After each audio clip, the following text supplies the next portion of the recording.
Hi class, I will be discussing with you the history of special education in the world based from the book of Margaret Windsor's History of Special Education from Isolation to Integration. So it is actually Margaret, not Margaret, without an A. The history of Sped is not the same with the history of exceptionality because the first one deals with the educational institutional arrangements that first formally established during the 18th century, and the other one deals with the people who have been present since its beginnings. In any society, attitudes and values are fashioned by the prevailing culture, religion, government, and economic conditions. As societies change, so do our values. By the same token, the treatment of disabled people varied as prevailing political, social, and economic and religious pressures changed. During the dark and troubled period, there are isolated references to aid, education, and services or cures for the handicapped individuals. In the middle of the 18th century, Britain and Europe turned for the first time to the systematic instruction of disabled people. France was the crucial place. Their broad intellectual movement, known as the Enlightenment, stimulated rational modes of thought and perceptions of the handicapped individuals.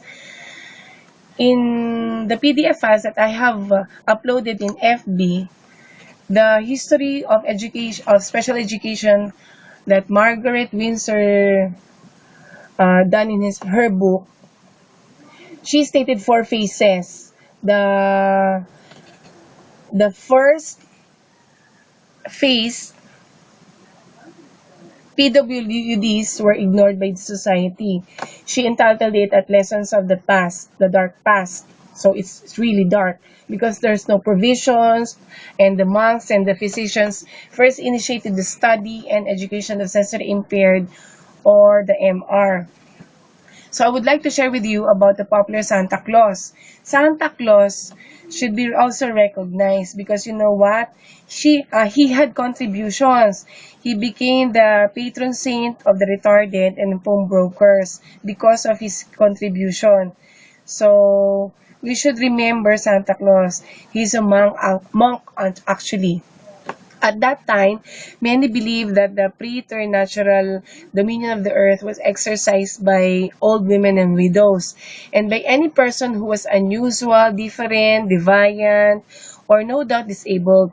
European civilization was haunted by the ideas of witches, witchcraft, sorcery. Those who were found having these kind of differences or they thought these are disabilities, they were burned, hanged, killed, drowned, or other methods.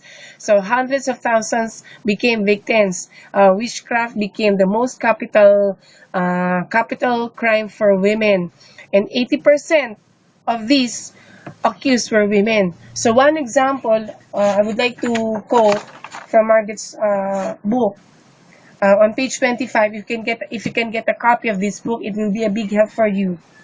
Quote, John Calvin preached that mentally retarded persons are possessed by Satan. Martin Luther was of the opinion that an MR child is merely a mass of flesh with no soul. Luther further subscribed to the belief that the devil is the father of idiots. He denounced the mentally handicapped as filled with Satan, and even suggested that one child be taken to the nearest river and drowned. Quote. So it was not until the 18th century that the word asylum was used to describe a hospital for the lunatics. So during the Renaissance period, the deaf persons were the first granted consideration educational context, followed by the blind and then the mentally retarded people. So, on the second phase of Margaret Windsor's history of special education, isolated from the general population, she actually entitled it Into a Light of a More Modern World. So, wherein institutions, more asylums, and public charities emerge. Did you know that the in the year 1822, Kentucky opens the first state school for deaf children. In 1829, Ronald McDonald trains at the American Asylum, and in 1831, he later opens the first special school in Canada. I think that is why there is still a McDonald Learning Center called the Bahay Bulilit, which strives to build daycare centers in areas where they are most needed. So next slide is segregated from the regular students. You have your own PDF files. PWDs are segregated from the regular students. Margaret Windsor entitled this as Into the New Century. So there are special classes but still segregated from the general education students or regular students. This means that segregated classes in the public schools are well established as an alternative for training exceptional children. The International Council for the Education of Exceptional Children is founded. So this is the start of teacher trainings. First compulsory school attendance laws for deaf and blind children are enacted. Exceptional pupils were not isolated in institutions, but they were very much separated in special classes, which were given many different names: ungraded classes, opportunity classes, auxiliary, and classes for particular conditions. Problem children thus removed from the mainstream, they could not contaminate the learning of normal children or lower the standards of a school. So I want to emphasize that deaf children were the first to be served, then next the blind students, and the MR students arrived later. Next, in the next slide, segregation for integration. In 1880s, schooling and compulsory school attendance for the handicapped or disadvantaged children were the leading subjects of theoretical discussions. So John Dewey's progressive education of principles are used in Sped classrooms. This was also in the 1970s, saw the flowering of ideologies of normalization and mainstreaming.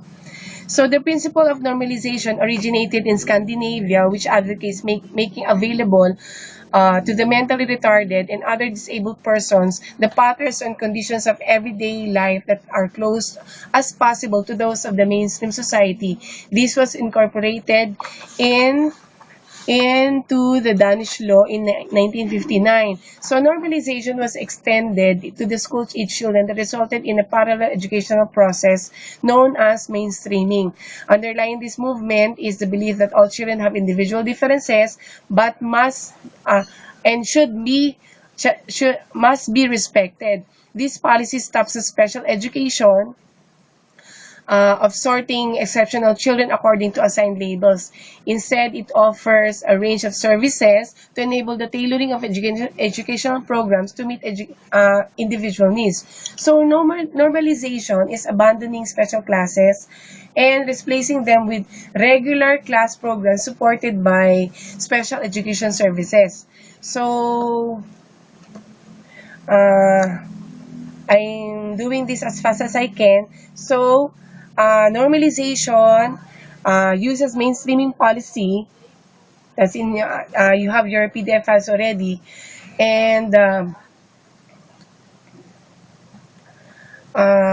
which actually integrates or includes the students with special needs to the regular classroom. So, I would like to emphasize the natural progression in SPED. So, the deaf children were the first to be served in the new settings, followed by the blind students, and advocacy programs for the mentally retarded pupils arrived later. So, um, I will end this lecture video with the 4 phases only because the longer the video, the harder it takes for me to upload.